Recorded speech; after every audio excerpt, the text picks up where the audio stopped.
Welcome, everybody. Welcome. I think we're going to get started in a minute. Welcome, everybody. My name's Helene Gronder, and on behalf of the Process Work Institute, I'm delighted to welcome you to Experience Process Work, the Open Forum series. Today, our topic is Let's Talk About Racism Around the World. How is it where you live? And I'm excited to introduce you to our facilitators, Diane Wong and Lane Are, and to welcome other members of the Racial Justice Collaborative who are partnering with us in these forums. We'll stick a link in the chat to the Racial Justice Collaborative. Just one piece of housekeeping before I hand over to our facilitators today. We are recording the forum for future study and promotional uses. The recording will be posted on the Open Forum site and available to registered participants. If you wish to avoid being identified, you can turn off your video when you speak, disguise your name in the Zoom profile, or share your thoughts in the chat, and a facilitator can read them out. Also shout out Amy Palatnik and Frank Eason, who are here and doing tech support. Amy will be on the chat for help if you need that. So to introduce our facilitators, Diane Wong is a graduate of Harvard Law School, a yogi and co-host of Let's Talk About Race, as well as founder and director of the Racial Justice Collaborative and a board member of the Process Work Institute. Lane Are is the senior process work trainer, founding faculty for the Process Work Institute, and a member of the Racial Justice Collaborative. Lane partners with people to help create more inner and outer freedom and wholeness. It's my absolute pleasure to hand over to our facilitators today and open up our event. Well, welcome. I'll start and then you're going to hear from Lane, which is great. So I'm Diane Wong, and we are really happy today to present this open forum. And this open forum today on racism around the world should be a really diverse experience. Most of us, a lot of me, we don't know, we don't hear from people. We just read the news. We can kind of get something from that, but we don't hear from people about issues like race around the world. We're really steeped in our history. We know a lot about that, but not about what's currently happening. So today's open forum, I think of as a spin-free open forum. We're not going to do videos. We don't have slides. We're not moving in a direction. We're not putting spin on the ball. We are opening this forum for discussion and also hopefully for some process work. So maybe we'll be able to take some sides and some stands, and maybe not. We'll see what happens. So, but thank you all for coming. And Lane, let me ask you to hop right in.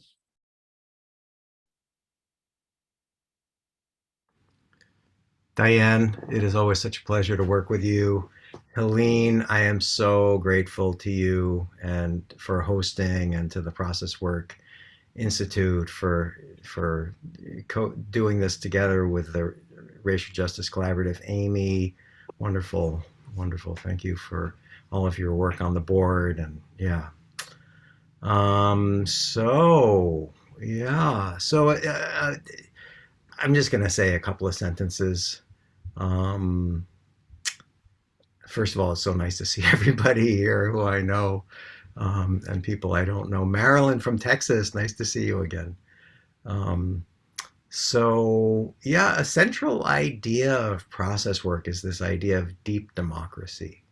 Deep democracy can be talked about in so many different ways, but basically there's so many things going on in the world and so many things going on in ourselves, but let's talk about the world right now. And there's so many different points of view and voices, and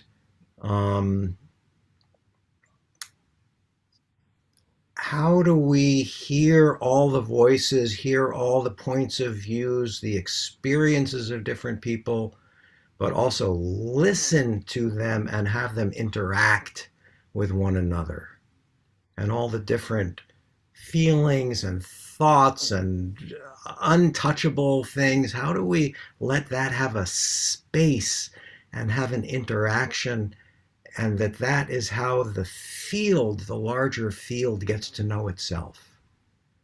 And when the larger field can get to know itself, then there's a wisdom that can emerge from that. And so one of the reasons that we wanted to talk about this is Diane and I do work together a lot with Jordana and Frank and a lot of other folks who are here, Irina at the Racial Justice Collaborative, and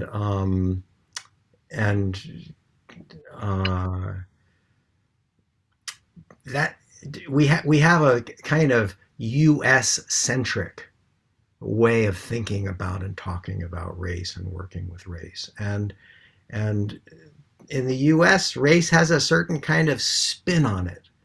Either you're on this side or you're on this side, or it's like anyway. But what's it like where you are? We're really curious. We want to hear how you talk about it. How do you talk about it? How don't you talk about it? Why don't you talk about it? What's it like where you are, where you live? And I see most of us, there's a lot of white folks here. So the white folks, we're gonna have our perspective on things. And also nice to hear. I see Sunita from India. Wonderful to see you. And Frank and Diane Sundiata's here, I think, in the house. So anyway, let's hear from everybody. What's it like where you live? And if I can just one other thing that I'm thinking, what's it like where you live, and how much of what you're experiencing now, how much do you consciously draw in? Especially there are a lot of Europeans here. There's someone from India. There's a history, and so as you're here from each country, we learn about the history, but how much does that history of who you are impact the way you see the world, or does it, or especially race in the world, in your part of the world? And you're saying history of who you are, but also history of who your country is, what your country's. Well, that's what, yeah, when I when I say who you are, I'm really talking to, see, everybody's going to be representing. We're representing the United States, and so we can bring a United States perspective. But if you're here from all of us are here from countries. And so what about your country? How does your country's history impact how you see the world, or the face that you now put toward the world around issues of race? Just sort of think about that while we're going through this. How does history impact us? Okay. And as process work would say, history's happening now. Sunita, I see your hand up. That's right. Yeah, thank you, Lynn. So I think the reason, India was colonized by the British. So somewhere I think as a nation imbibed that white is superior. And and we are very prejudiced in that sense of the word. I must accept that. I'm pretty ashamed to say that, but yes, we give a lot of importance to the white-skinned people. Yeah. But I think in another way, so I also see this the way we receive when people come into our nation, right? So that it gets reflected in that, it reflects in the importance we give and to whom we give that importance to. Yeah. And I think it'll take a lot of time for that colonial mindset of ours to shift and embrace everyone. And I think I also want to just say that we have a different kind of suppression which happens in terms of caste, which is not related to our, it's, I don't know if I can say if it's related to the history, but I think it is the way in which we were put in various levels. And then we continue to follow that. It's not even centuries. I don't know from when it started. So, but that's something which still continues, and that's a demon we continue to fight. Yeah, thank you. Sunita, I'm so moved by the things you are saying. And in addition to just all the pain that I hear around the things you're saying, I'm also moved by you being able to notice we were colonized and we give so much attention and to the whites, right? Value, and also who we receive. I imagine sometimes white people come into your country, sometimes people who are darker come into your countries. And I heard you say how we receive who comes in. Yeah. And who we give importance to. And then I was really moved to hear you talk about caste. Yeah. And that is also a kind of racism, the people on the lowest caste. Is that right? Sorry to have my very small understanding, but is that true in your experience, Sunita, that the people on the lowest castes in India are also among the darkest? Yes. And yeah, in the certain sense, like we also have this great divide between the Aryans and the Dravidians. The South Indians are of a darker color because we are of a different descent from the North Indians. And I think that pigmentocracy definitely rules. Definitely. And yeah, it's hard because children then imbibe it and then it kind of continues.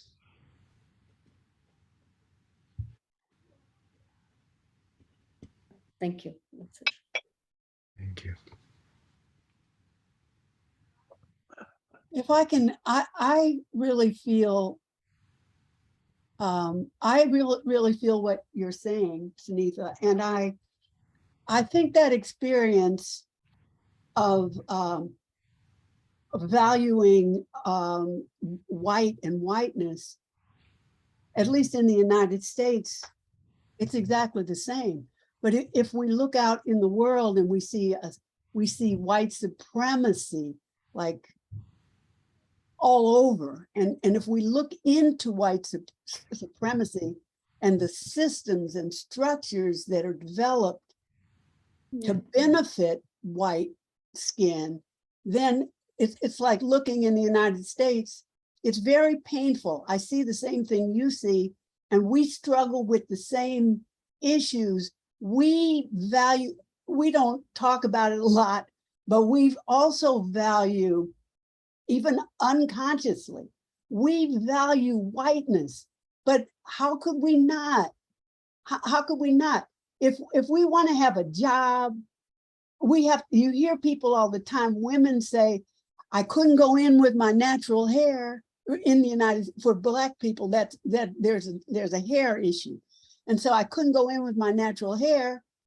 I had to straighten my hair because I wanted a job. And so all of these nuances, and the danger is what I feel of what you're saying. We're not only valuing this whiteness, but then we're devaluing, unvaluing ourselves. So we put ourselves down, and that's very painful. We're pushing ourselves down because we're trying to get along, you know, get along to make it. Yeah, sorry, but I would like to correct one thing. I mean, I don't think we have it systemically in the sense that, you know, in the certain structures, but it is there in our value system. I think there's a difference in a certain way there. Okay, thank you.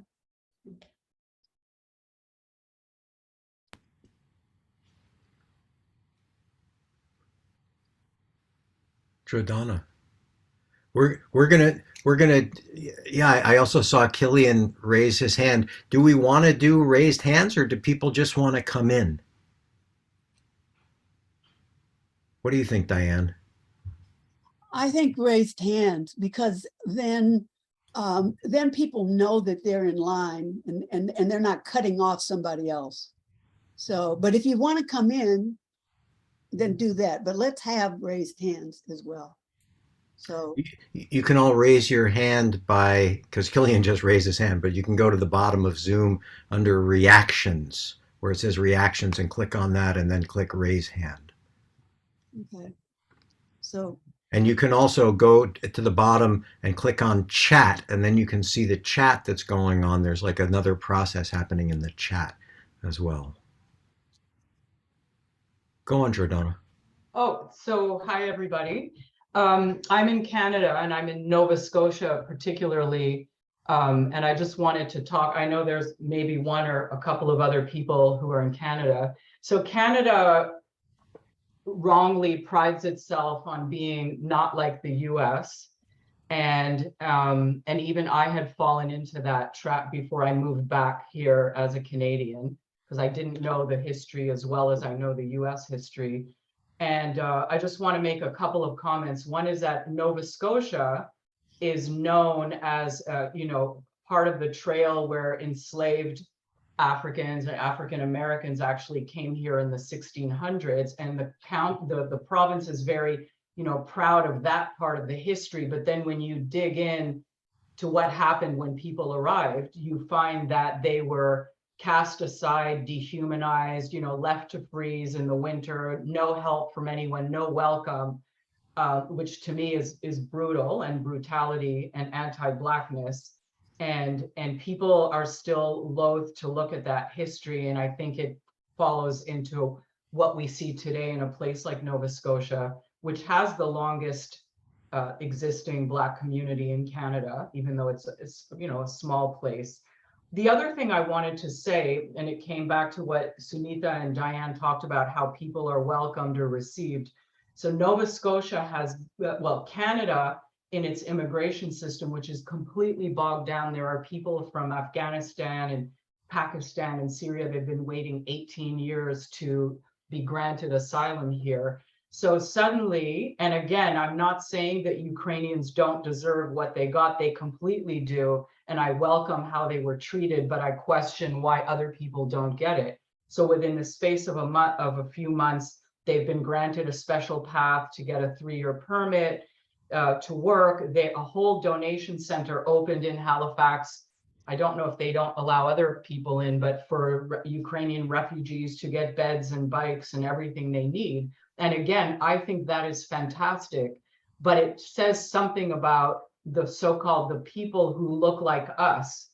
And we've heard and seen that in the press when the war started with Ukraine and Russia.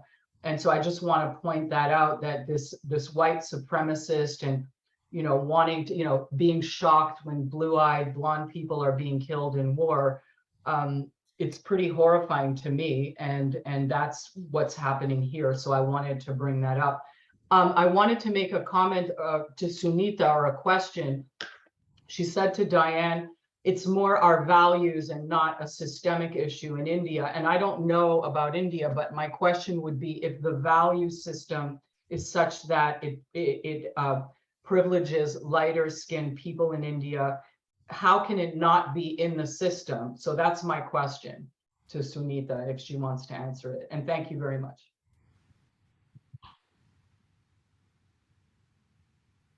So, so I guess maybe it's the difference in the way we understand what system is. So for me, everything in India, constitutionally, everything is equal.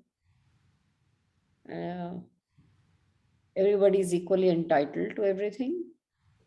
But I think it's my unconscious bias that comes into play. That's what I meant. And when I meant we welcome the white-skinned, that comes from my colonization. So suppose if I have somebody from, let's say, US or Europe visiting me as students, and they're studying in the country, versus somebody coming from Nigeria to study. How do I treat them? I think so in that sense, we are racist. Oh, thank you, Jordana, for that question. And thank you, Sunitha, for responding. Now I fully understand.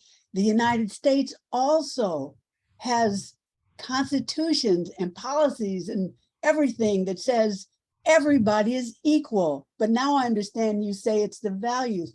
Yes, it's really the people inside and the way they select and choose and treat. So that a doctor seeing a Black pregnant mother will treat that Black pregnant mother in a way that the thinking inside of his brain equates with this particular woman, as opposed to maybe somebody else. And so there's all of that. But our systems clearly are totally equal. Yeah. Well, our systems are equal, except they're not. But I also have a dear friend in India who is Dalit, who's from the so-called untouchable caste, and he would beg to disagree that the system doesn't also disadvantage him. But let's move on to Annie. That's quite a bit to think about. I was thinking about this country where we have we have people from cultures all over the world, and we enjoy some part of the culture, such as the entertainment or the food, but other parts, when it comes to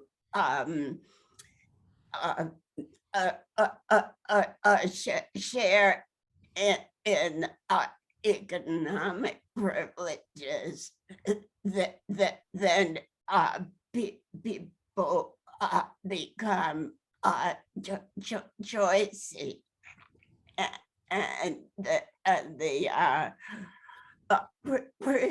preconceived notions about people, when like Diane mentioned, doctor,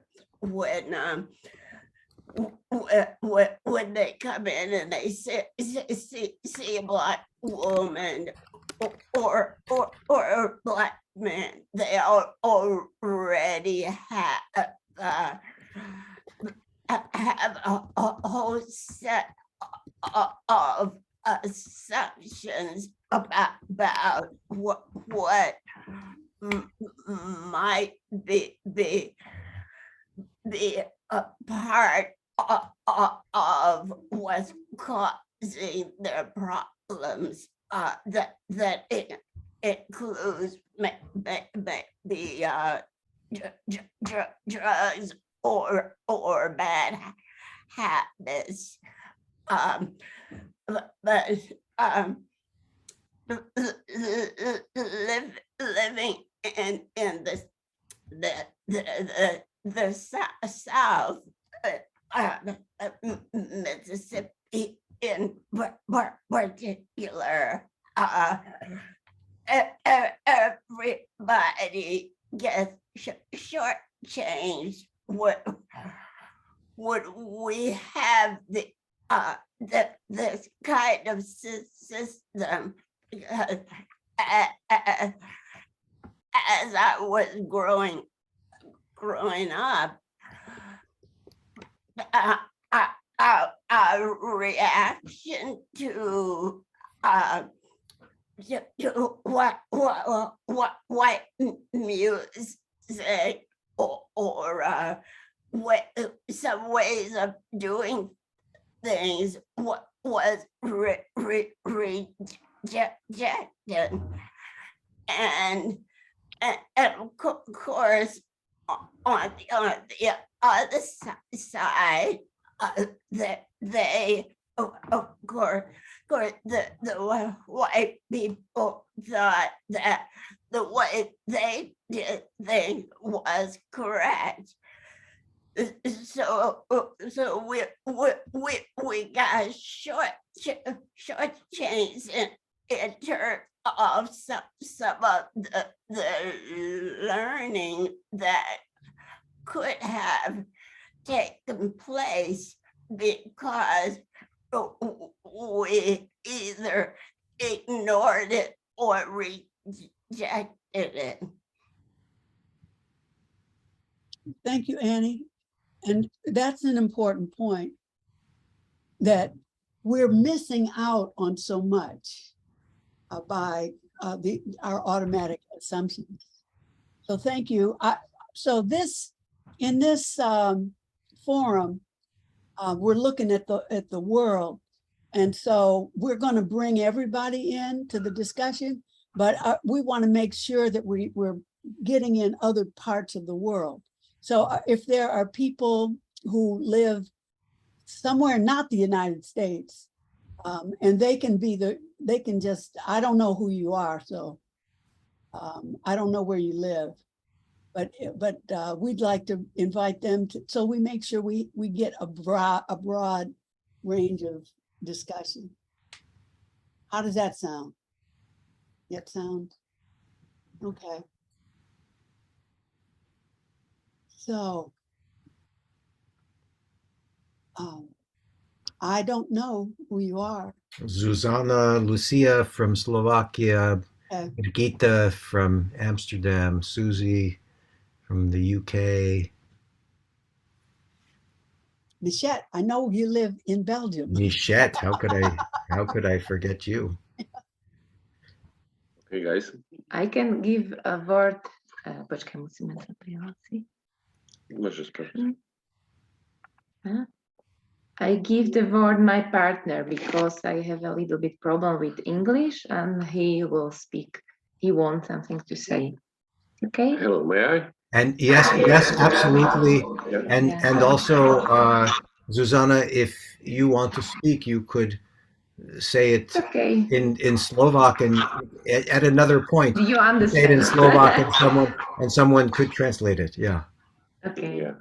He wants. Hello, my name is Vojto. We are friends and we are sharing most of the information and talks about this.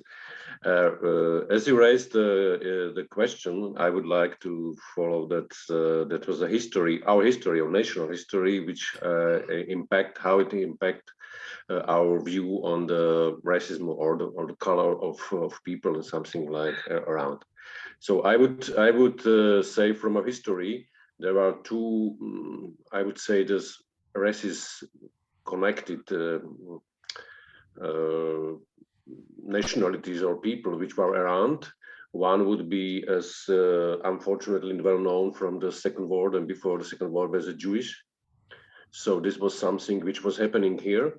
And I'm thinking about how does it relate to today's and the attitude of people. As you probably know, there was a really war against these nations, especially from the Nazism from German.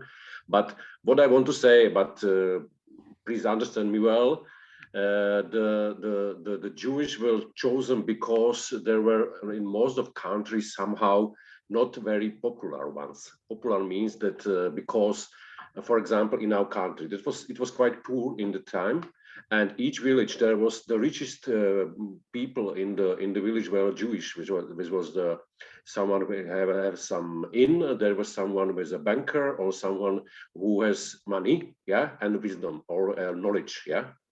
And usually those people were not popular against others. For example, they were borrowing money for poor people for the high rates. Yeah, so usually people can pay for that, and they lost houses and all this what they have. But what I want to say that it was something in this past which was happening to this, and now we are struggling with reconsidering this very previous attitude to this nation towards us. Yeah. And really don't understand me wrong if I say, for example, there is a set of jokes about Jewish still, and jokes which are usually in each culture important interpretation or important showcase how we consider those people. And if those jokes are still spreading about the race, it's not a good message in the nation. And that's what I want to say. That's in the nowadays, in the last 30 years, after all this, the changes in our country and the whole Europe, it's changing now. But still, we have some roots from past in which the word Jewish is not the very good assignment of people. Yeah, but I would say we made a long and very far long road and way from this thinking about the shift of our thinking, but still you can find some traces. So please don't consider that we hate them, but it was from the past, because as I said, poor people all around, and those which were rich were Jewish because they have a network in between. They share knowledge. They were very good in manipulation with money and all this. And this was differentiation. And the second racism, some race, I would say, are gypsies, if I can say this word, as Romans, gypsies. They exist in each country in Europe, of course, but they are treated differently. But in our country, in the past, and it was even in the very past, those people are always considered as the poor ones. If you are going on the street, and again, things are changing now, but still, if we see a gypsy, you always keep around that they might be, they will go for your wallet, they will go for something, and so on. Yeah, so that's usual way of thinking, and it's not easy to change this mindset because they are all the same. There are still ghettos of gypsies in which you never enter. Really, it's absolutely dangerous. Even in those countries, which not in our country only, but I would say that it's most of countries in the eastern part, where the gypsies were not treated well. They are not able, and they are not willing to change their attitude and to accommodate, to be part of the system. They are still trying to live by their own, because there are good social promises, social money and something from the system, and they are able to get the money from, but they don't need to work. And then the system, and then the problem, we have to work with them. But what I want to say, if still it exists, if you go on the road, on the village, and you see a group of gypsies, almost everyone is a little bit afraid and avoid to meeting them because of some historical roots and some attitude or some knowledge or some feelings about this, what may happen.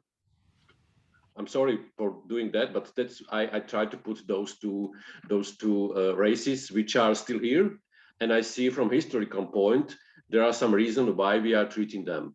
With the Jewish, I would not say that it's a problem at the moment, but the gypsies, we still differentiate them, and even immediately when I see them, I will be a little bit afraid, and I'm not very positive to that. And this has a consequence in the job finding. So if you are gypsy or gypsy, always have some problems, because in general they are not educated. They are not well in communication. They are still using their own language. But in general, yeah, there are a lot of clever people which are going from this race. But it is not still a long way to go. Thank you for attention. Sorry for this. Oh, Thank you. thank you. What did you say your name is? Wojtek. Wojtek. Great. So Lane may have some questions, and that's good. I just want to point out that even though we did ask for Europeans or for anybody from the rest of the world, there are people that also have their hand up for a long time. So we're going to be also, I just want to recognize you, Isabel and Tillman. Oh, you're in Germany. So Who's also, yeah. you're also somewhere else in the world besides the United States. And Killian, we're gonna call on you, and Irina.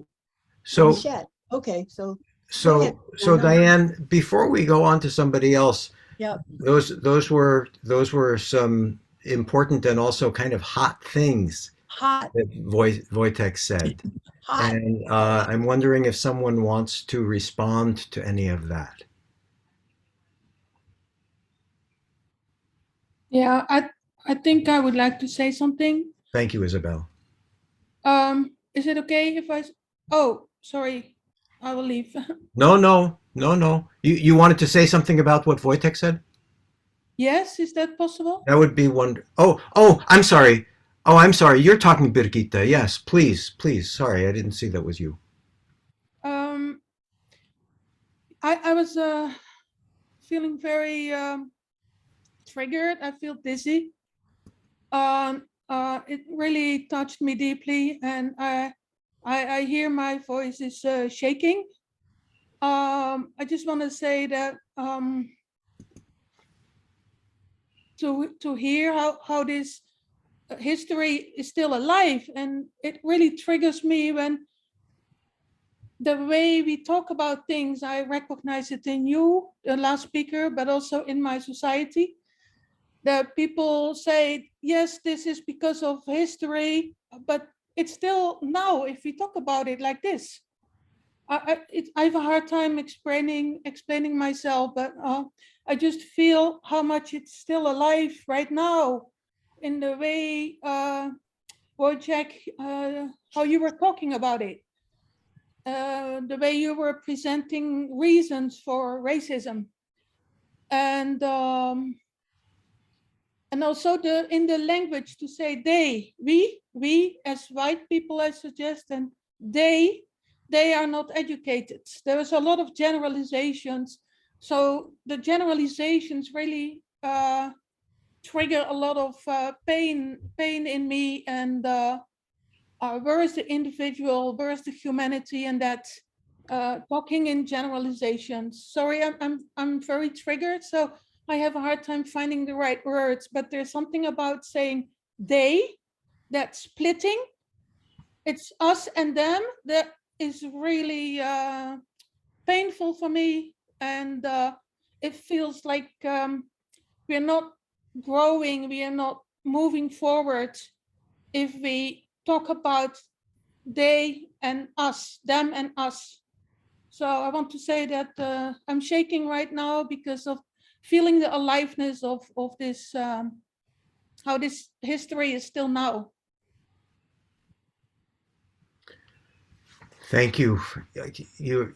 Thank you for speaking your heart there, Birgitta. And it looks like Isabel also wants to respond. Yes, and Irina, yes. I don't know if I start. First, I wanted to thank you, Birgitta, for the words you said, because it helps me to speak now what you expressed. And I also was triggered, and I feel my heart race in the speech before. It's because I work with Sinti and Roma, which I would prefer to call people who are also called gypsies sometimes. And especially when I heard they are not educated, and that really makes me sad to hear that, because I know a lot of reasons why some people of that group, which is very, very different, are not educated. I know some people who I work with who are not able to read or write, and that's one reason is because they were always in the what is it called? Sorry. What's the word? Like Rand? Rand, yeah, Rand, yeah, marginalized, like pushed to the edge always, of the society. Yeah. We're always at the edge of the society, and for me, it's also very hard sometimes.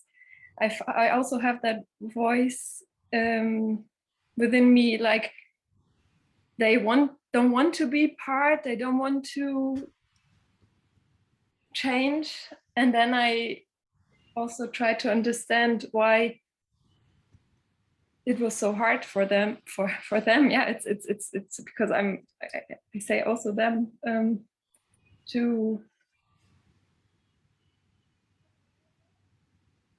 Sorry, it's hard to focus for me. You're doing great. Just take your time. It's really important what you're saying. Thank you. And your hand is on your heart. You have a lot of feelings. Yeah. Maybe the feelings want to be expressed before more of the content of what you want to say. Thank you. Yeah, I'm sad, and I feel also helpless because of that. I think I want to be very much in contact with the people I work with, and I also feel like we are different. We have a common and a different history. I am German, and the Nazis were following those group of people, and they were killing them. And after the war, it was still that they were marginalized very much, and they wouldn't be treated well, even if that was not like it wasn't known that those people were not treated the same, but it was like that, and they still have a lot of pain about that, and so it's very hard for me to get in a good contact.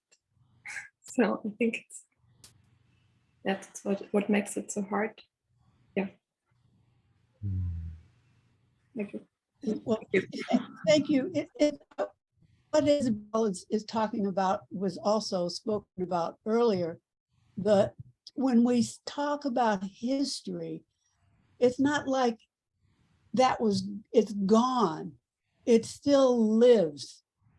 So Isabel is feeling it, and Brigitte, we're all feeling all the past is still flowing through our veins and out. Before we go on, I just want to also say, let's all. I just appreciate also you, Wojtek, for voicing this difficult thing, and it's also, I imagine, hard to say something and then people have reactions to it, and I'm feeling with you in that.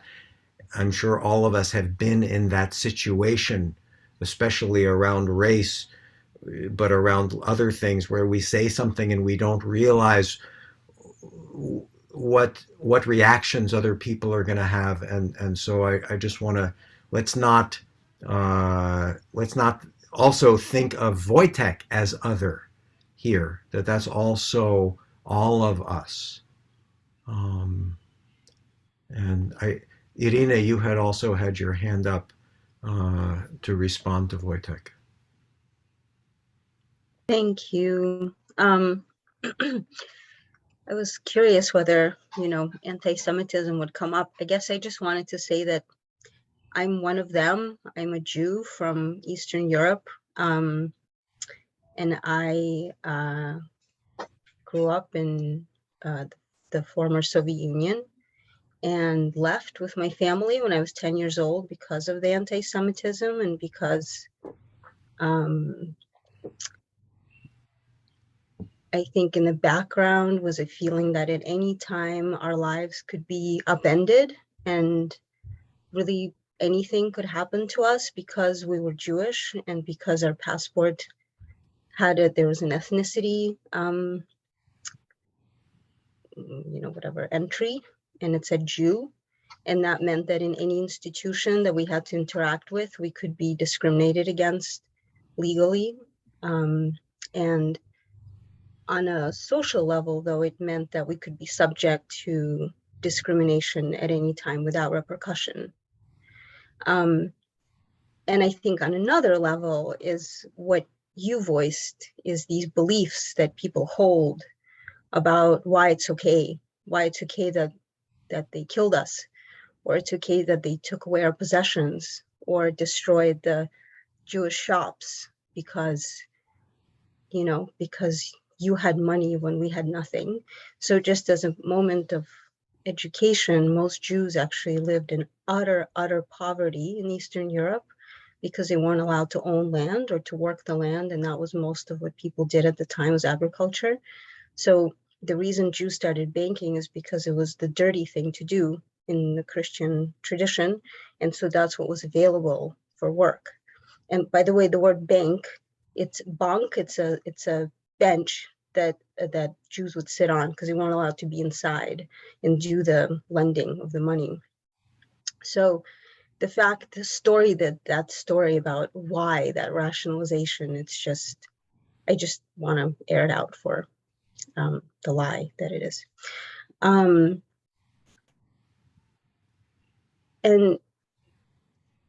I think what's the deepest wound is that, it carries on and people get educated and buy into all of these rationalizations without questioning, without looking at how we co-create this. And I think as an immigrant to America, I can say that what was particularly tragic for me in my communities, people came to America and then carried that same kind of thinking that we had been subjected to onto other people that we then encountered here who were different from us, and sort of listened to the rhetoric, the American racist rhetoric, and bought into it through that same kind of mentality that had been so violent towards us.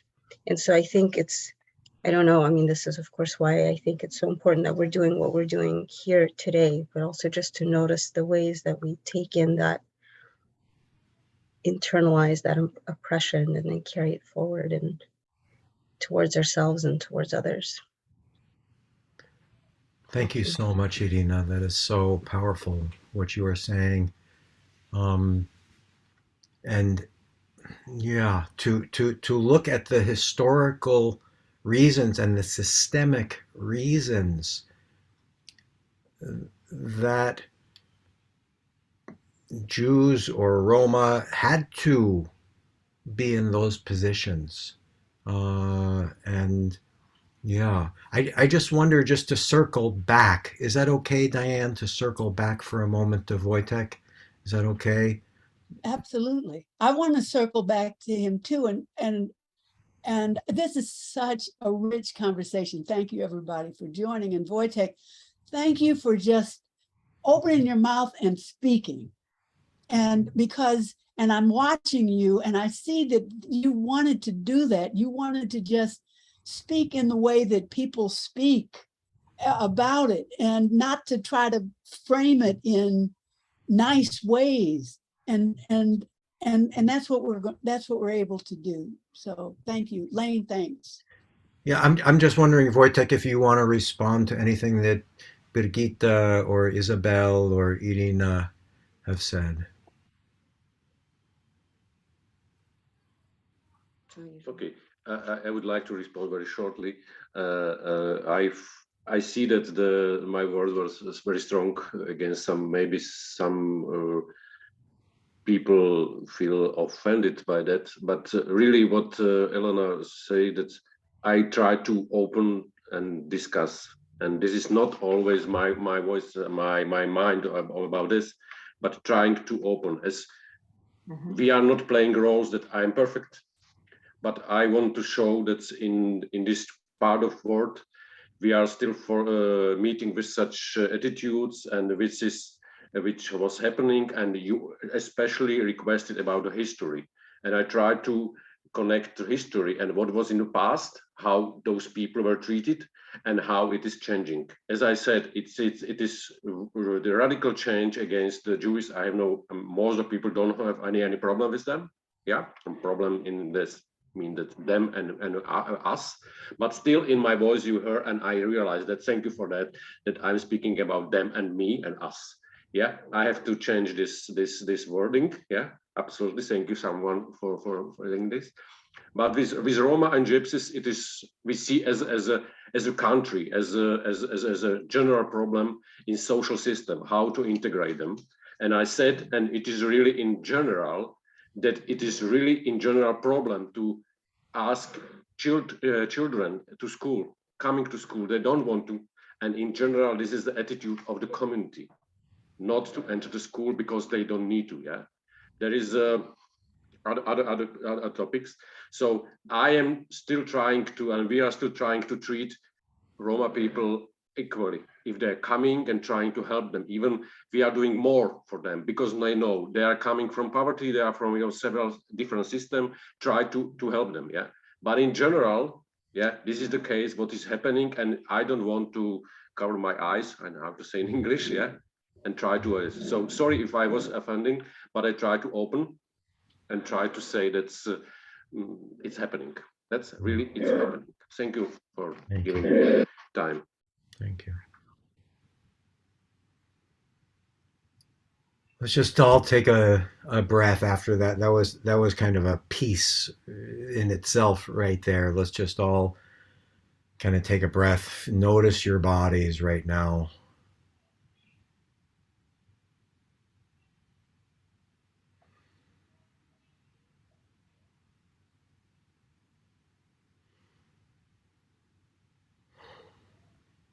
Yeah. Thank you, everybody. For those who held that, for those who spoke. Okay, I think Killian is next.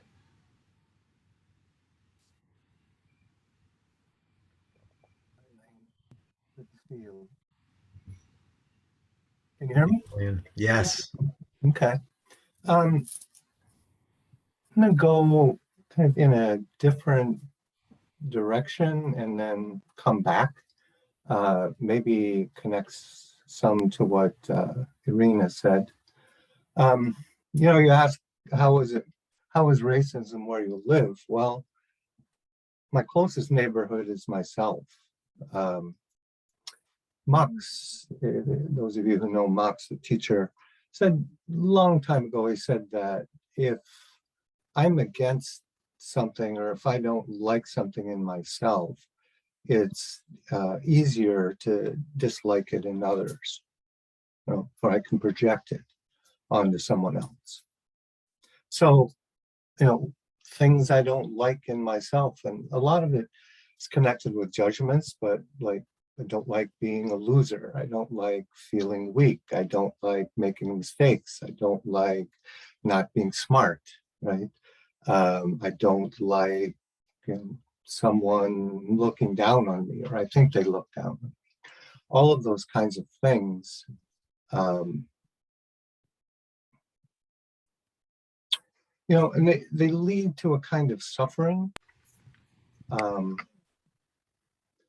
and a suffering that becomes misery, right? Like if I had compassion for the suffering, which is a lot of what I hear when people speak here, suffering over racism. If I have compassion toward that, where it has a place to be, it can keep moving, that's really different for me from misery, where it's just stuck and I feel miserable. And out of misery, I can feel how I want to get angry. I want to make somebody else miserable so that I don't have to feel it. And anger is kind of a, it feels like power. Not very useful necessarily, but it feels like power, and that power born out of powerlessness. That's how I understand racism inside me. And then I can turn toward somebody who I think is racist and consider them a lower form of life. I have to notice that too. So, yeah, those are some of the things.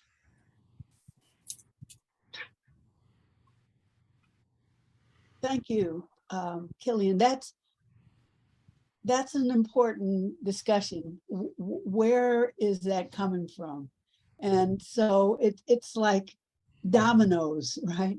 It's a constant, it's putting down and then putting down and putting down, and we're all engaged. And where is it coming from? It comes from inside of us. That's where everything comes from.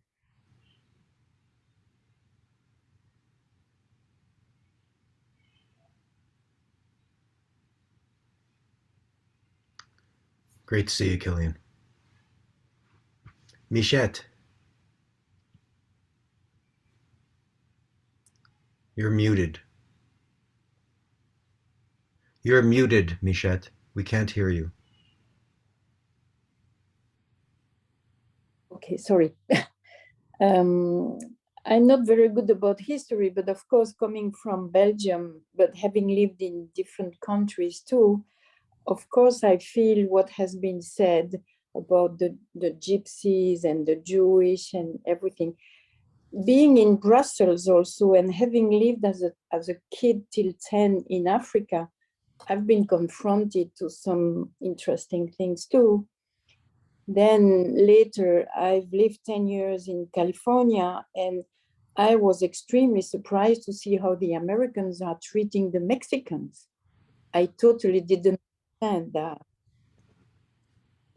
And the difference also I perceive at that time, when I was living here in Brussels, the people from Brussels are pretty strong and with a strong verb towards the Black people, like, I don't want to sit near you in the tram or in the bus.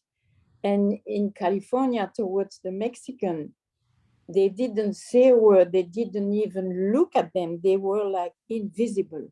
And I didn't understood that. So having friends through the Mexican people, I understood better that nobody was ever looking at them or saying hello or anything. And I couldn't understand that. So that was a big surprise.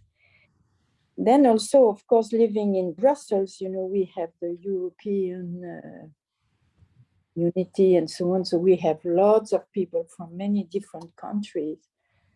And I was surprised to hear 10 years ago that the most important population in Brussels, guess what, are the French from France. But of course, they speak the same language, they look like us, so they don't look different. So you don't feel them exactly like foreigners somehow. Then, of course, I'm jumping from many different things, but like in my city, the North Africans coming from Morocco mostly, but it can be Tunisian or Algeria, mostly are a little bit darker than the white one. And also they are Muslims, and some women now more and more are veiled. Do you say veiled? They have a veil in front of them. So all of that is bringing many, many different perceptions, and I don't know, it's very complicated somehow. And how is that, you're describing the different people, but how is that in Brussels? Do everybody just get along, or is there, how are the the people in Wales and the Africans in Brussels? How are they? What are the attitudes towards them? How are they treated? And also, what is the difference economically? Are they just as rich with just as good jobs as the white people? No, of course. I mean, somebody talked about ghettos earlier. I think there are some neighborhoods where there are more Muslims or more Turkish people, or the rich French people who are coming in Belgium to pay less taxes. They are very different, of course.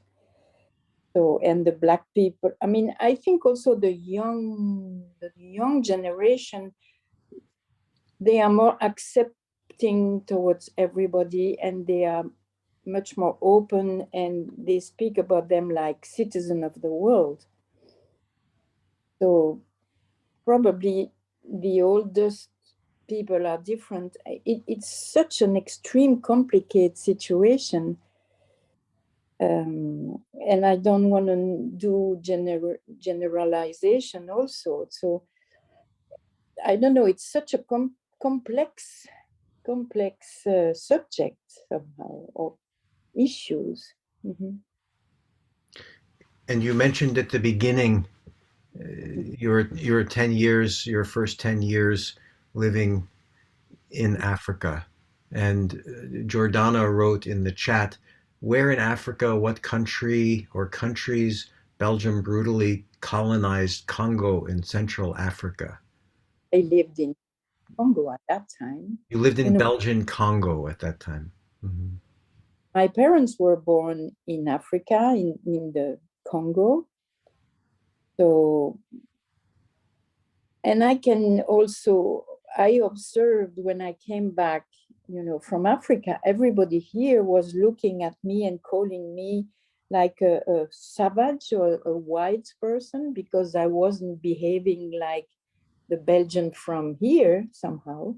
I was wanting to touch the fur clothes in the winter, because of course in Africa it doesn't exist. And I was petting the clothes of the people in the tram, and they were looking at me if I was like a bit crazy somehow. So I had to calm down my spontaneity somehow, and to not be too bizarre to the other people or to my schoolmates. So it's all experience, having been in different countries somehow. So that also, brings to be more somehow observing how people are living. And the more you observe the others, or the different people, or different color, or different region, the more you get to know more about your own country somehow. So it's a whole learning process all the time somehow. I don't know if you follow what I'm saying.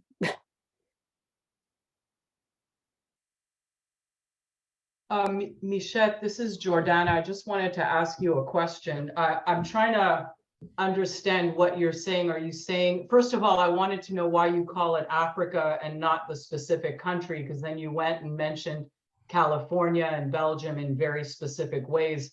And as you know, probably a lot of people just talk about Africa like it's this, well, some people think it's a country, but even others just seem to just mush it all together.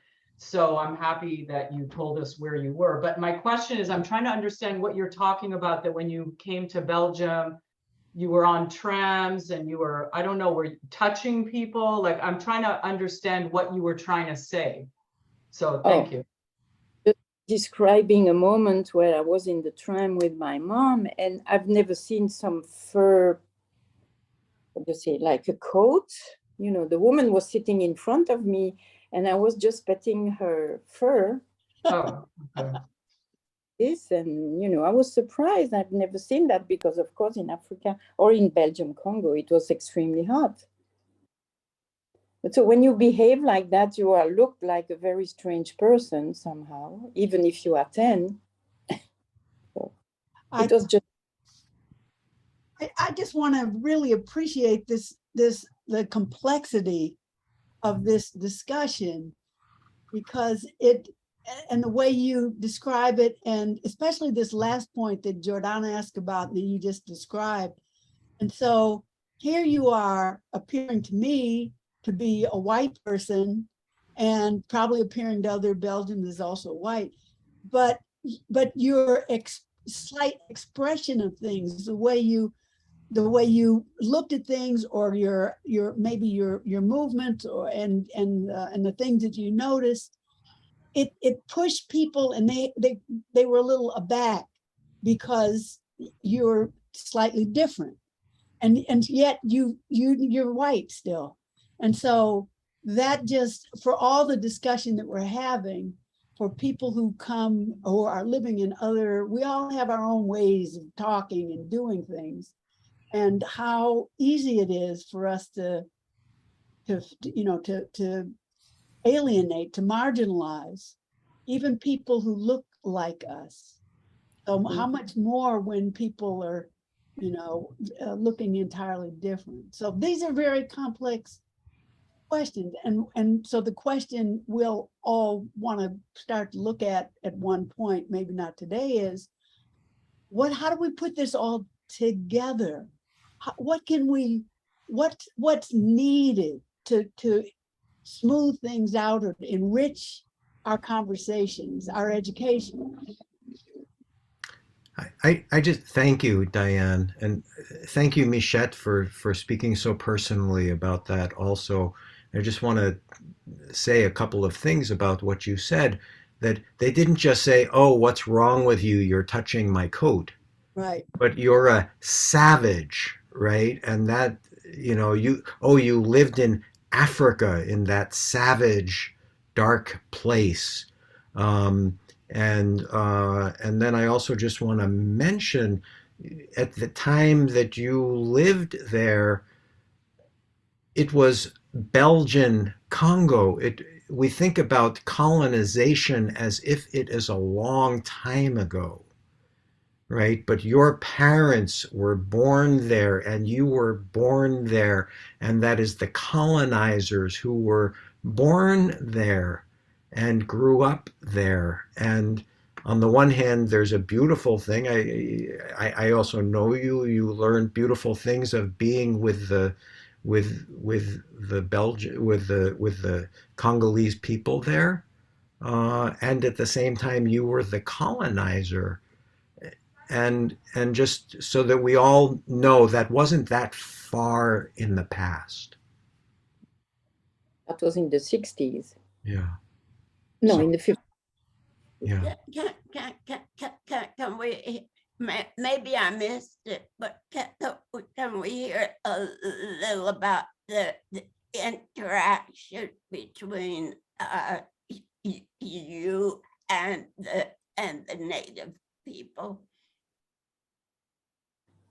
I'm not sure I have understand the question.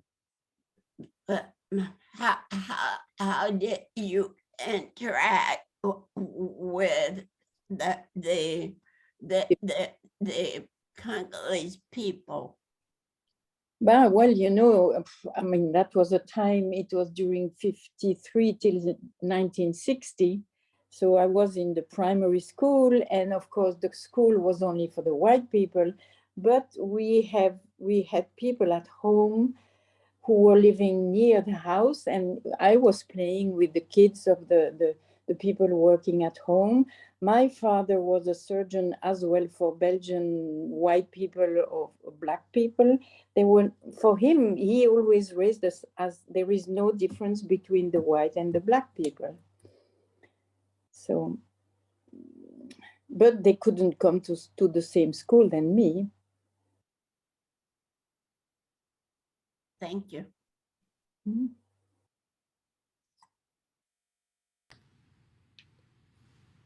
Thank you. Thanks, Michette. I also want just to add a little piece to see how all of this is complex. Probably 20 years ago, I have a friend which is from the West Indies. He's totally dark, black skin, and he is a gay man. He wanted me to come to his family country in the West Indies, in Guadeloupe. And so I was spending 3 weeks in a total Black family, and I was the only white one. And I was feeling so much at my ease, naturally, somehow. Even his mom was saying, "How is it that you feel so well in our family?" You know, because I guess I have lived until 10 in an African country with Black people, and they were like normal people to me somehow. So it's another experience somehow. That's big. That's big. You had your childhood, your earliest childhood with, even though there was totally segregation going on, but you were living in a Black community in a Black country, and you had experience with, I mean, intimate experience with Black people. So we've talked about that in other forums. Friendships. Yeah. Real friendships, so that when you now go somewhere and it doesn't scare you, you know, you don't feel like you're somewhere foreign, different. And they were so not entirely. Yeah.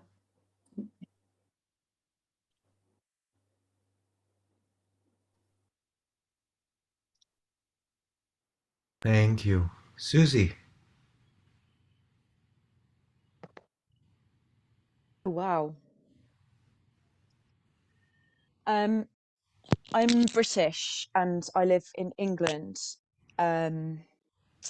So I will not be able to capture everything in terms of the complexity of white supremacy and racism in my country now, and the historical picture, because there's so much, and I've been sort of thinking, like, what can I say and how can I try to share some of the things. And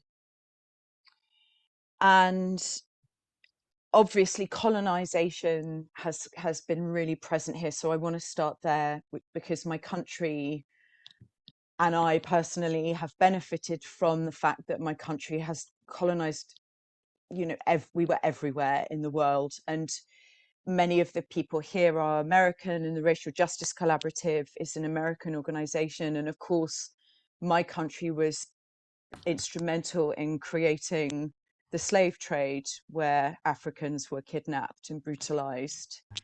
We perpetuated the genocide against Native Americans and First Nation peoples in Canada. We've just brutalized many of the countries in Africa. Of course, Sunitha was here. We colonized India. I mean, I'm shaking as I talk about these things. And one of the things I want to talk about is this idea of segregation that we imposed upon our colonies as a way to control. That was a weapon that we used. And one of the things, sorry, I just saw what you've written, Sundiata. And I'm really curious about what that's about. But one of the things that we're very good at doing in England and in the UK is denying how those things are here in Britain. So one of the things that I used to believe very strongly, and now very strongly don't, was that my country is an equal country, and that there isn't racism here, and that there was never segregation here in England and Britain.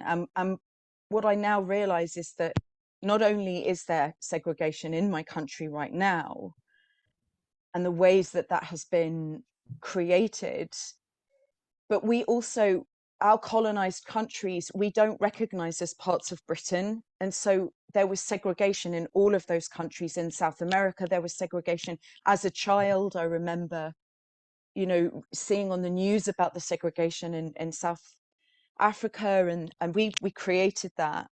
And then we sort of say, oh, we don't have segregation here, as though the countries that we colonized are somehow not British. So I'm sorry, I'm sort of talking, I'm saying a lot of things, as that, you know, as though Canada isn't really British, as though, you know, so then we say, oh, well, it's not really here, but it totally is here, because those were parts of our country. Those were our country. And, you know, like the Australia white only policy, which I think ended in 1976, that was a policy that we, the British, imposed. But we also had the colour bar in the UK. And we just never talk about that, but we had racial segregation in the form of the colour bar. And I'm going to speak about where I live now. What is Calabar? The colour bar was our form of segregation, and it was an unofficial policy. So it was never a government policy like redlining was, or like the ID cards that we forced colonized people to have, or like the way that we co-opted the caste system in India and used it to our advantage. But the colour, yeah, thank you, Catherine, for writing that in. The colour bar was where we said all of our spaces are only white spaces, and black, it was primarily black people at this time, but there were other, you know, it was a very diverse multicultural country. Britain has always been a diverse and multicultural country, always. Like, Britain is a multicultural country, it's just a fact, and we don't like to say that either. But we barred people of color from going into pubs, schools, jobs. We had exactly the same segregation in the United States. And the Race Relations Act of, I think, 1965 was where the government, which that was the first policy in 1965 that made an attempt to stop that in law. But of course, it carried on after that. And we still have, you know, Black people have 10 times less median wealth than white people in this country, just to give you an example. And where I live, just to speak very personally, is an affluent area. And there are 94% white where I live.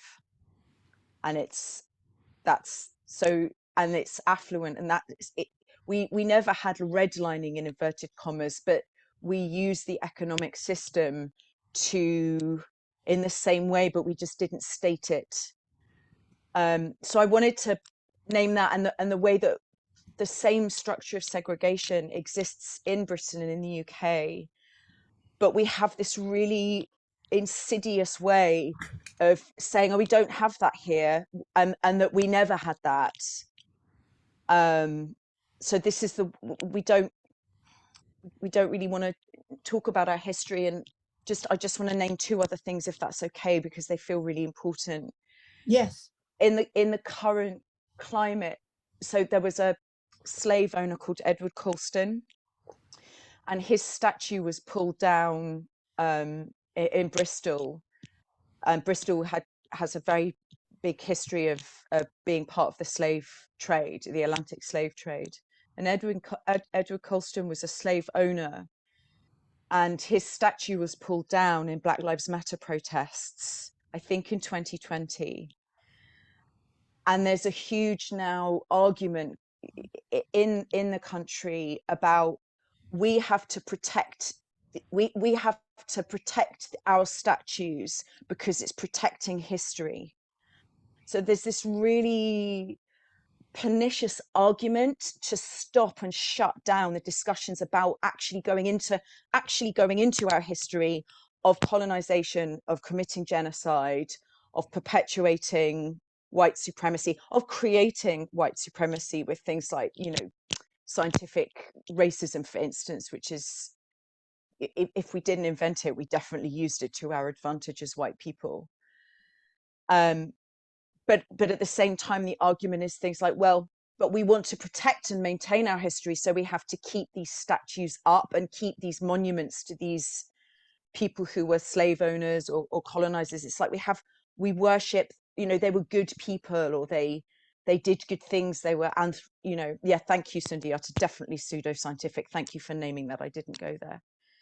So this is really insidious argument that we have to maintain a particular history, but not go into the whole history, as a way to actually shut that conversation down. And one other thing is the racist policy that my government is perpetuating right now, which totally relates to colonialism, which is to name asylum seekers and refugees as illegal immigrants when they enter, when they're black or brown. We name them as illegal immigrants, and then we are going to fly them to Rwanda, which is a country in Central Africa, and it's about 6,000 miles away from the UK. I don't know, I think we did colonize Rwanda, or we definitely colonized areas around Rwanda. And I'm sorry about my ignorance. I'm continually learning. And to me, this is, while at the same time, I know we've mentioned Ukrainian refugees, and of course, I want to help Ukrainian refugees. Yes. And refugees and asylum seekers who are fleeing war, who are of color, also deserve exactly the same welcome and support. And instead, our government is criminalizing these people who are fleeing, untold terrors, which we created by colonizing the places in the fucking first place. Look at the shit show in Afghanistan that we've created. We made that. I'm sorry, I'm starting to get angry now, but it makes me fucking angry. And then we've made this, and it's like we're still doing slave trading again. We're sort of moving people around again, or it's like there's something of that still going on. So I just want to name, I'm not going to capture it all, but I just wanted to say this is what it's like. And I try to have as many conversations as I possibly can. And it isn't always easy because not everybody wants to talk about race. And by everybody, I mean white people that I talk to. But so anyway, just to there, I think that's enough. Whew.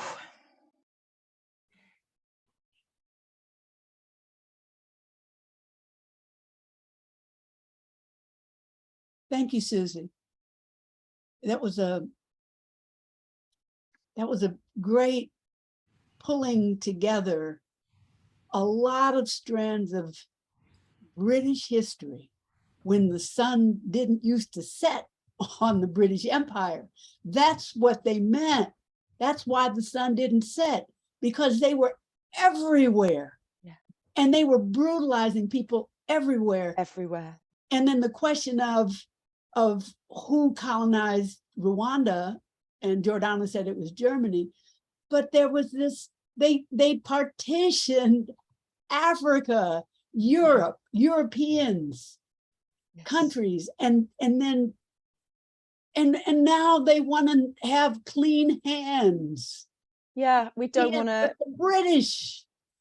We don't want to talk about it at all, but I want to talk about it. I want to name it, and I want to. Thank you. Thank you. I feel your feelings too that are there. Do you want to just say something about your feeling about it?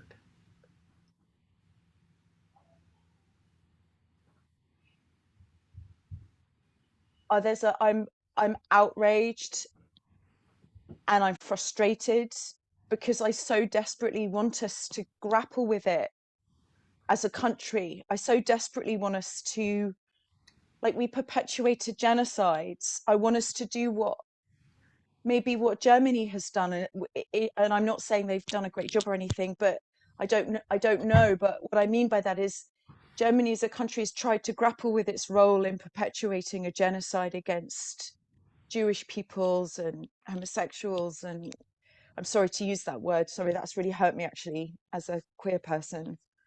The way that I look at a country like New Zealand and I see, oh, look, they're trying to grapple with their colonial past and I just feel like we're just not doing that. It's very frustrating. And I desperately want to do that. And I just feel a weight of grief. Yeah. It's a lot. Thank you. Thank you. I just want to say that Lungile is here, and she's not able to speak because she's in a place where there's other people around. But she wrote in the chat, the British Empire were everywhere indeed. They crushed and killed us. Yes. Yes. And I'm so sorry. Yeah. It doesn't help, but I'm so, so sorry. I wish we could say it. I'm so sorry. Yeah. I wish we would say it every day as a nation. And Lungile, where could you type in where are you from?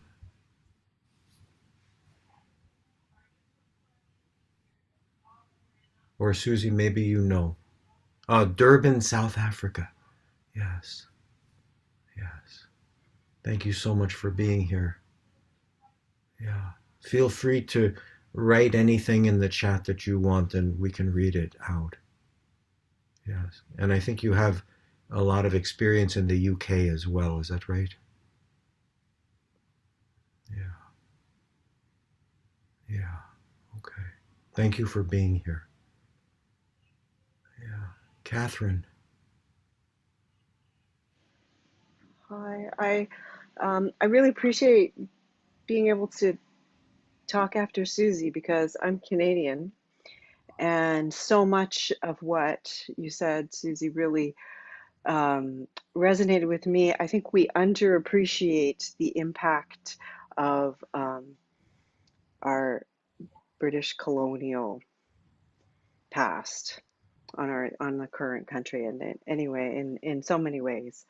Um, and let's see, it's just such a big thing, and then the more we talk about this, like I want to um, Canada is also a multicultural country. We've used immigration in horrible ways, in absolutely horrible ways, and it's how the country is growing and how it will actually maintain its population. um, and uh, And then I wanted to talk a little bit about our First Nations and the Indigenous people, because that's something that people hear about from us. But actually, one of the first things I want to say is, of course, I'm talking about this as a white person who grew up in. I grew up in Toronto. I don't know if anyone knows Toronto. It's a very multicultural city, and I certainly saw it change through my lifetime. It Yeah, it's just it's different than being in rural areas. I grew up thinking Toronto's okay. If you go into any of the rural areas, smaller places, even a lot of other cities, it's going to be racist. There's going to be more white people, and it's going to be racist. And I don't think that's, well, I think it is racist, but it's not like Toronto doesn't have its racism too. Um, and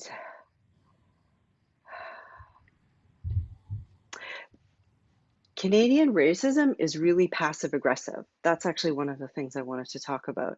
I think that's one of the biggest differences, and one of the reasons that we think I think we are in some ways very different from the U.S., but though not necessarily better. In fact, I think the passive aggressiveness, the indirectness of racism, probably is probably worse. Like it's only now that we're starting to get some of the extreme right, like really speaking out and being overt about their racism. And in fact, it's Canadians who were the founders of some of the extreme right movements in the US, like the Proud Boys, if anybody's heard of them. Yeah. But I think I think we don't really talk enough about how that indirectness is really painful and difficult, and then as white people we don't address and we don't really confront our racism enough. I guess one of the other things I want to talk just a little bit about immigration, because this is one of the ways in which I see our country changing, and this is one of the things that actually I think is really, really difficult. So Canada grows through immigration. Most of the immigration is from racialized countries. It's not white people. So the face of Canada is changing. And people are moving to areas where there aren't established communities. Like there are starting to be larger communities in smaller cities like London, like Muslim communities, for example. You might have heard a few years ago, there was a family that was mowed down by a car. And we like to, yeah, and Canadians like to think that's not us, but that's us. That's us. That's 100% us.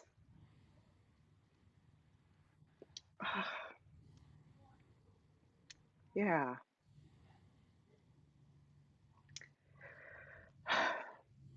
And more things like that are starting to happen. There have been mosques that have been attacked, most recently in Quebec, and it's upsetting.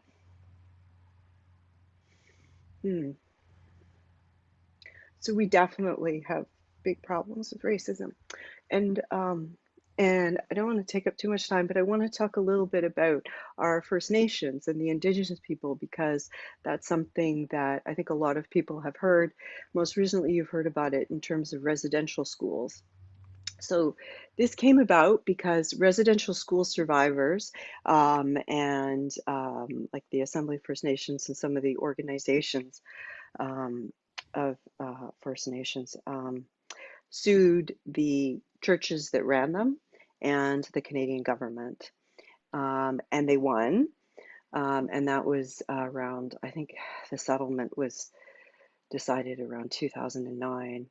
And part of the settlement was they negotiated the Truth and Reconciliation Commission.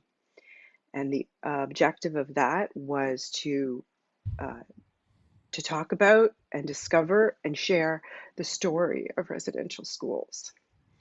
So just very briefly, children were forcibly taken from their families to schools.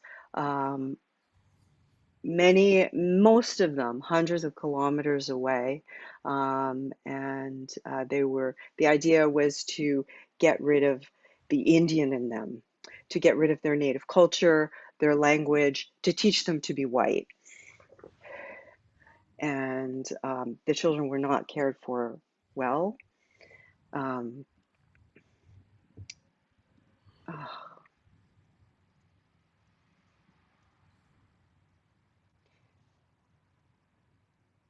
Yeah, this was part of the genocide that my country that we still do. We still do. So, yeah,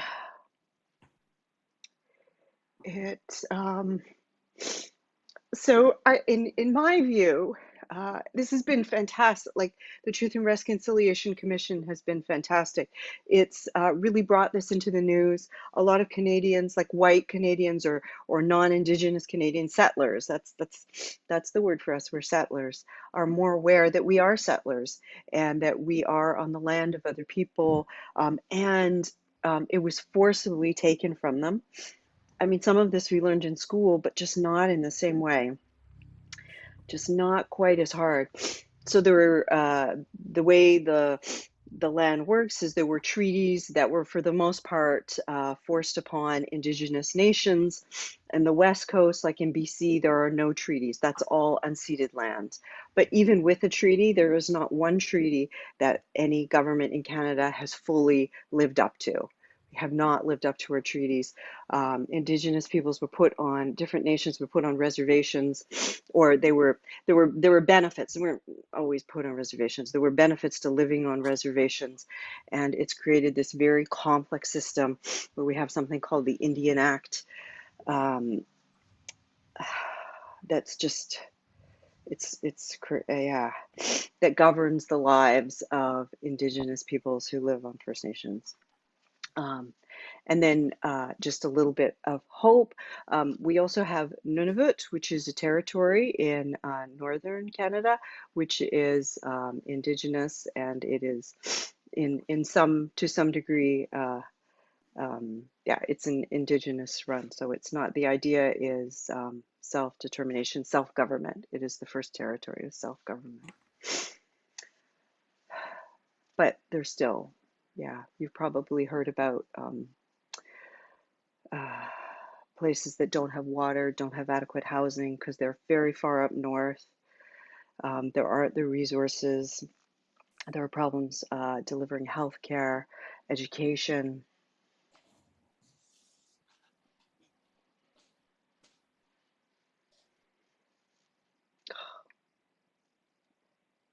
I get very angry and a little bit frozen too when I talk about this, and just the lack.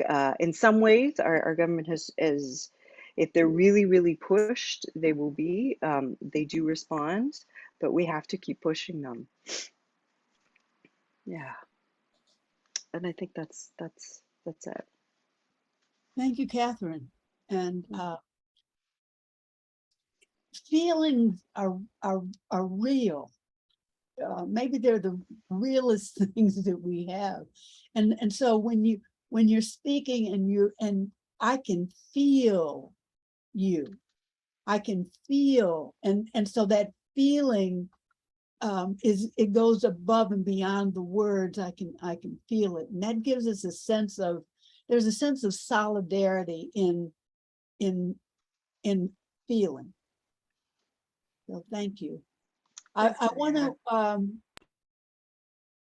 I'm gonna, of course, Peter, you're next, but let me call on out of order Birgitta, because she's got some examples of colonization in the Netherlands, or colonial countries, colonizers, settler colonizers, and reparations, which hasn't really been brought up, but it's coming.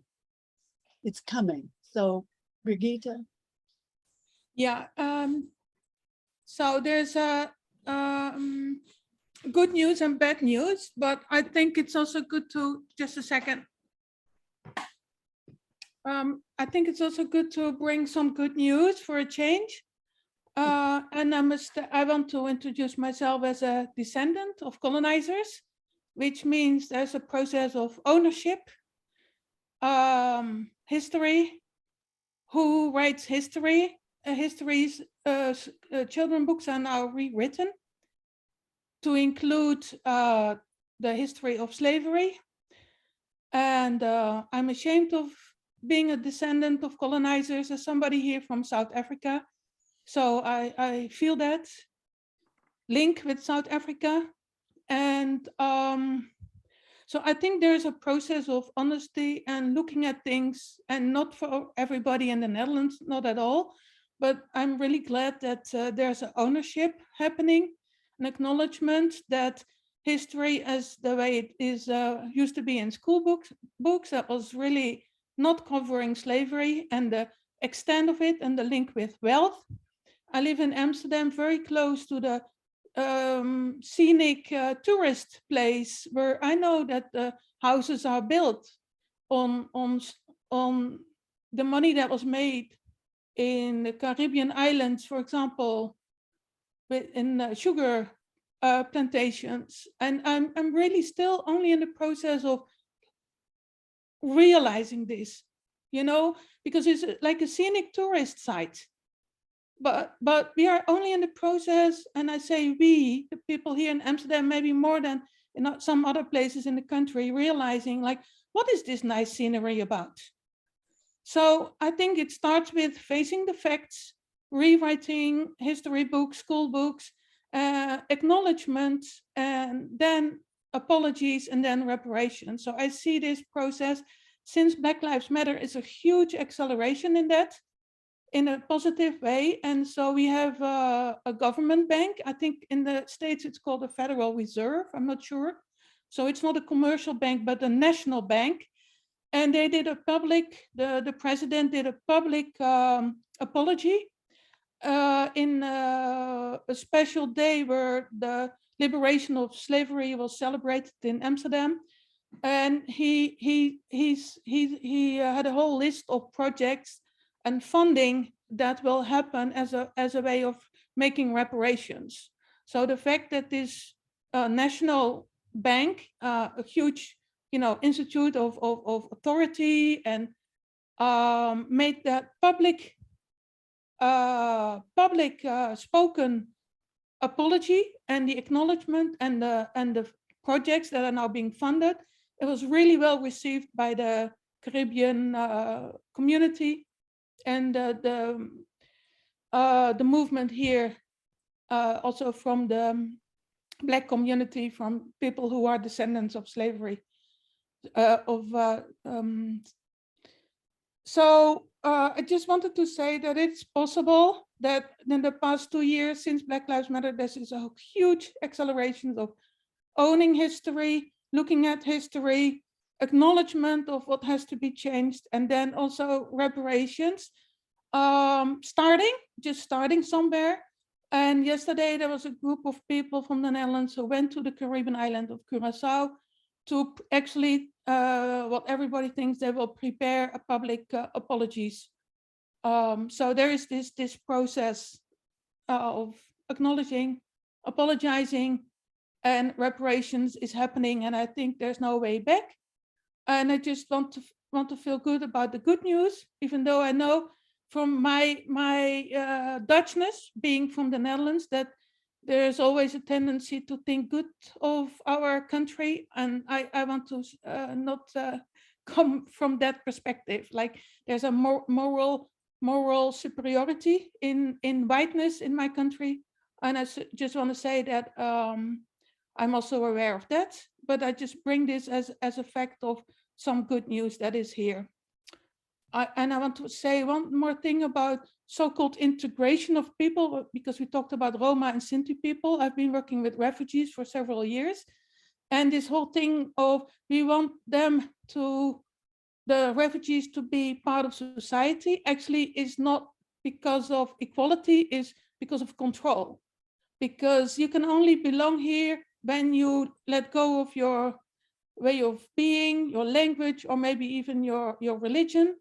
So the whole thing of integration is very problematic and needs to be really looked at critically. Like, what does integration means? It means you have to be like me and look like me and speak like me. So that was one more thing about integration that I wanted to point out. That is very, I don't know how to say, it's a word that is problematic. So thank you for letting me speak. I don't want to take away from time from other people, but just felt it's important to share an example of what actually I think the good thing that happened from Black Lives Matter. It was very alive here. The protests were here too. And yeah, that some really important good things are happening. And I think it's irreversible. Wow. Thank you.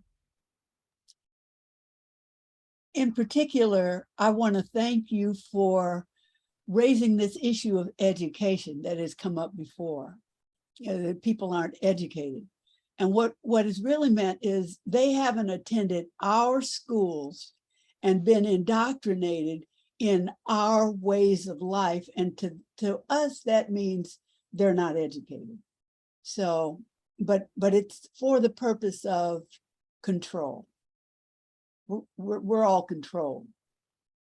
I don't want to go on. Peter. Thank you. I just want to start by thanking Diane and Elaine for your leadership and the tone that you set here and the way I feel welcome here. Talking about race. When I attended a Juneteenth celebration recently, and this Africana Studies instructor from the University of New Mexico spoke, she suggested that race is a concept invented to justify oppression, and that there's no such thing. That's her frame. She's a young woman, and she propounded that, and I thought about that a bit, and I don't know what I think. And that's a dilemma about my being here as a cis white male. I can't help but keep feeling shame just for my intrinsic self. But I feel safe enough to just let it be right here. And Diane, you've got a lot to do with my safety. Thank you. I grew up in Detroit, and I went to an inner city magnet school, and most of my friends were Black. And I see Blackness in such a complicated way. One of my dearest friends wept in my presence during an encounter group we were doing because his skin tone was lighter than some of his other family members, and he felt like his mother didn't love him as much as the others because they were darker. Blackness is a complex thing. It's certainly, as Sunitha was saying, it for thousands of years has been usually stratification where darker is suppressed by lighters, and yet it's not always that way either. So like confusion is sort of one of the big aspects that I'm enjoying and hating about being here. I just want to add that I think skin tone and Blackness issues are imperative, but othering of other kinds seems to be of huge importance. And I don't want to be called out for that. Honestly, I was hurt when I was called out equating other kinds of oppression that don't have to do with skin tone. I was frightened to come back after I misstepped or misspoke in a way that troubled someone. But I just want to say that my father's people came from Serbia, and they've been slaughtering each other in the Balkans for 1,000 years, and the skin tone hasn't been the point. It's been othering. It's been somebody feeling superior to someone else, or someone dealing with their fears by trying to oppress somebody else. And most of the slaughter that I'm aware of in this world has actually been about religion and othering people on that basis too. So like, why are we othering is so complicated. And so I want to talk about othering to just say this. My career has been working for people with differences like disabilities, and they get othered in a way. They get institutionalized and sterilized and otherwise othered.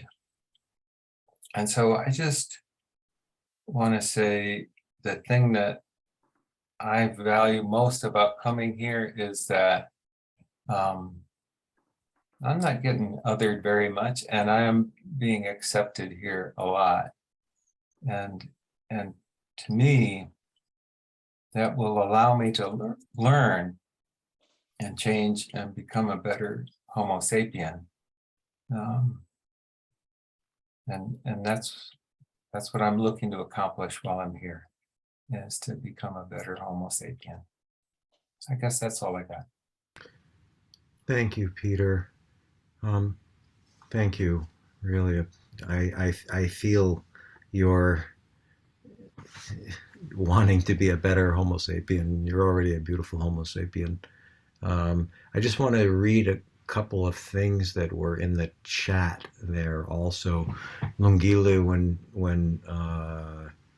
when the Truth and Reconciliation Commission was being spoken about in Canada by Catherine, Lungilu wrote, "Truth and Reconciliation did not work in South Africa. White South Africans went to the commission to get amnesties." And then when Birgitta was talking about the different steps that were being taken in the Netherlands, Sundiata said, "I agree with those steps, but not in that order. Reparations, land and cash first." And then Lungila also wrote, racism is on the increase in South African schools. There's been a lot of protests by students. Apartheid was dismantled, however, there is still racism taking place in some areas. And in my understanding, Lungile, and my limited understanding from my friends and colleagues in South Africa, white people still have a big chunk of the money and high places in many organizations and banks. So, yeah, anyway. Thank Isabel you, and before go, you do that, go on. let me just comment a little on what Peter said. So it's not. I mean, it's not about anything except power and money, and however it's race and anti-blackness comes about because that's an easy way for people to subjugate and to disenfranchise. But so if there's not a difference in race, it's still about power and money. All of it is about power and money. So and Peter, I'll talk later. Thank you for speaking up and saying you were afraid. We're afraid, but let's just open up and see what happens. Open up and keep coming back, because we're all on the same side. We're looking for something. What can we do? We're looking for that. We need you. So thank you. We need all of you. So Isabel, I'm sorry I took up that time. Isabel and Tilman. More Tilman this time. Okay. Hi, Tilman. Welcome. Yeah, so first of all, I wanted to say that a lot of what was said here is, I think, a lot to digest. I think it's I think so much stories about kind of violence that's just on my heart. I want to first say that. And basically also what I want to say is that it feels a little bit like maybe connecting to what Peter said, that it's like kind of humans, being violent toward other humans, and sort of us being violent on us. That's sort of how I feel about it. And it also sort of felt painful when at least I heard it like they said, okay, well, that is us being violent, and a little bit like identifying with the part that is violent only, let's say. But it seems to me that, okay, that, yeah, I think it's also good for us to see like, okay, we also see ourselves on the suffering side, I think also. In particular, that came actually up when listening to all the stuff and feeling the impact on me. Originally, I wanted to also bring a kind of a perspective that I feel is particularly German, where I'm from, where, of course, the Holocaust and persecution of different minorities and people is kind of one of the big things still impacting, I think, this country, and thinking about racism. And for me, I still feel always a little bit strange when even racism is in the title of something like this, because it feels like that's the wording that the Nazis put out there, and they created this race idea, and there is no Jewish race in that sense. And always kind of, that's how I sort of learned that, well, let's not use this. I mean, I know that there is sort of racism, but it's usually I feel it's no, I don't want to use that word, because that's how the others talk about it. That's how Nazis talk about it. I don't want to create this Jewish race. I mean, there's maybe people that have certain history and so on, but I have something where I feel strongly that maybe that's a particular German history where I feel like, no, I don't want to have that, and it's see it more on a more basic human level, I guess, because the Jewish people that, I mean, there were a lot of different Jewish people anyway, but those who were killed, they felt themselves before so much part of the German, I mean, they were just German.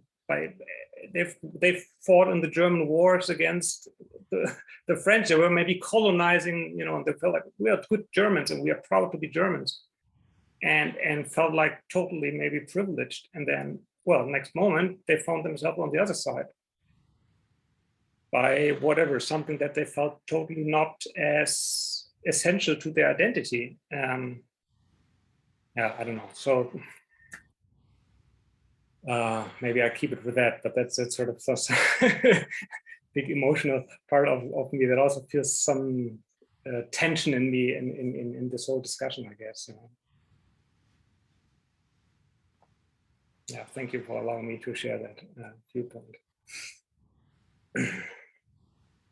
It really shows how confusing this is all very confusing. There's so much complexity.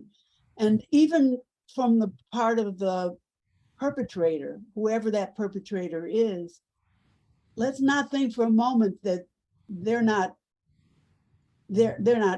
humanity is, the loss of humanity is suffering that you might not see, but that's loss, the loss of your soul as a human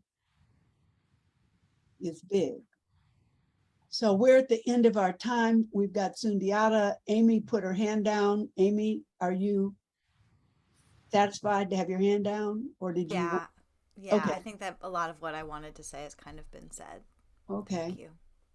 So all the hands went down. No, Sundiata. When you said time was out, I said it was cool. Okay, go ahead, Sundiata. Well, I was really just, I enjoyed the entire selection because everybody had so much to say, and I mean, it was kind of a fireball today. It was good, but a couple of things I just wanted to speak on. Jordana wrote something in the chat about de jure law versus de facto law, and I thought that was an important thing for our group, since we are allies on some level, to study. De jure law meaning real law, de facto law meaning fabricated law, such as colorable law or color of law. You can look that up in a law dictionary, and it'll tell you that means somebody that's not really real, an artificial person. We're talking about colors and racism attached to colors, which is all getting into our colonization thing. So there was so much that we talked about. I really didn't have a clear path of what I wanted to say. That's why I put my hand down once or twice. But I was thinking that the feelings, we many times get in touch with our feelings here, and I think that's great. I think for me, it's an interesting thing that people of European descent should really, I like the way that you're getting into contact with the feelings and how you're feeling in your body and how that's going to affect your overall future. Like hatred, that the poison of hatred, and understanding that it's a poison and that it's killing you every day. Once you wake up and figure that out, you say, okay, well, I don't want to kill myself, being stupid, you know what I'm saying, right? So, but also for us, I think our feeling is interesting. We already feel because we're under attack. So when you're under attack, you're going to feel somebody punching you. You're going to feel these things. Every time I watch the news, I feel it. You know what I mean? That's why a lot of days I don't watch it, because I don't want to feel like I'm punched. I don't want to watch these examples of racism and its expressions. But the Indigenous talk was interesting from the lady from Canada. I'm trying to look at the names. But she was speaking about, Catherine. She spoke about the things that they're doing in Canada or Canaan land, which is called by some, because you're going into ancient history talking about the people who were there, the Inuit people, There were, I believe, the Algonquins lived somewhere in that area. There are a lot of different people who are ancient. In the ancient part of America is something I think that as a group, we should be getting more educated about. I was just reading about the Great Wall of China actually had a continuum in Mississippi, believe it or not. And this was reported in a very, very early article so how could that be? So we're talking about Pangea, we're talking about the lands being together, and we're also talking about ancient people who are still here and I think are being misnamed constantly as we use these colors to identify ourselves and to understand what we're talking about. So, I'm not putting down the fact that we use black and white. We have to understand what we're saying. But to understand a deeper level of that, I think is what we're getting at. And Diane, thank you for sending me that information about Pangea and the how the continents were together at one time. So I'm going to be quiet because there's so much I had to say. Well, I'm thinking, but I don't really want to say. But I enjoyed everybody being honest, and I just think that if you watch this when it comes out, watch it and then think about the things that you hear and that you hear yourself saying, because some of you said some stuff that was racist and you didn't even know. I'm not going to call nobody out. I didn't mean to hurt anybody's feelings, but you didn't even know it. That's how deep it is. You didn't even mean it. You was trying to be nice and it still slipped out. And if I was to explain it to you, it would be a whole longer explanation, but I'm not even offended really, because I know how that's what racism is. It's a poison. It makes you crazy and you won't even know how crazy you really are. I say we. Yep, it's we. All right, it's we. Thank you, Cynthia. You had the last. Now I'm going to bring in Frank to I know you wrote it in the chat, but can you speak about the next event a little? Yep. The next event we have is the Vicious Cycle of White Supremacy. It's going to be September 10th. It's going to be at night, 6 to 9, I think, EDT. It'll be by Errol Mascara and Lane Aryeh. It's going to be co-hosted by the Racial Justice Collaborative and the Bluestone Edge. We are going to be talking about the conscious and unconscious aspects of racism and 4 key functions that we're going to go over that help to perpetuate this vicious cycle of racism. And it's a lot of what we've kind of already been talking about here today. And we're going to go into more in depth on that. So again, I dropped in the chat where you can find the tickets for that on Eventbrite. Thank you all. Thank you, Frank. And this is perfect. Everybody that's here now, this discussion that we're having, the one on September 10th is going to go into this same discussion in deeper ways so we all can learn more. We're learning together. So please come. Lane, do you want to say something? Well, I just want to, Helene, do you want to mention about the stuff coming up on PWI's end? That was what Frank said was the Racial Justice Collaborative. Yes, that was the Racial Justice Collaborative. So go on, Helene. Oh, thanks everyone. Yes, it's wonderful that there's another opportunity to keep going with this conversation September 13. And also to mention that in this open forum series, there is one more coming up, and it is on August 22nd, the same time. And it's around climate change and process work, creating coherent vision for collective action. And certainly as we've been thinking about these things, racial justice and action on climate change are deeply interconnected, and we need all of these discussions together. And that one is facilitated by Irina Zagina, who's here, and Bill Say. And we certainly hope you can come along to that also and keep going with talking about race. September 13. September 10th. Oh, September 10. Thank you. Sorry. Can I say a quick frame, Diane, and then absolutely. you can take us out and frame it in your way. Yeah. I just want to give you the last word. Okay. Thank you. Yeah, I'm just so appreciative of everybody, and since the very beginning, since Sunita started us off, there's been such a sense of taking accountability and talking about what we see out there, but also what's inside of us and how history is happening now inside of us and in our countries.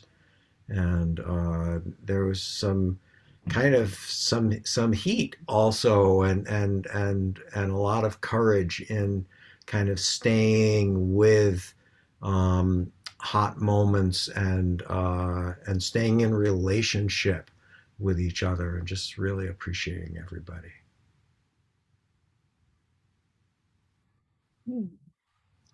Thank you, Lane.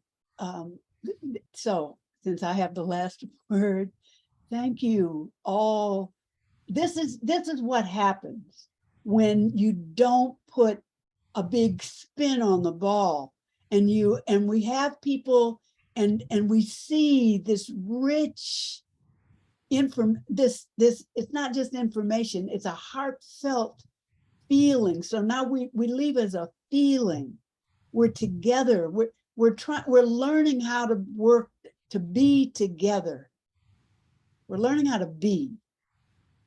And that's what comes from just opening up and holding the space. So I really appreciate everybody being together today. Thank you. And a huge thank you to our facilitators, Lane and Diane. Thank you so much for holding the space. And thank you everyone for your contributions. And we'll see you in different ways next time. And what a great collaboration between the RJC and PWI. It's really exciting. It is very exciting. It's really exciting. Thank you.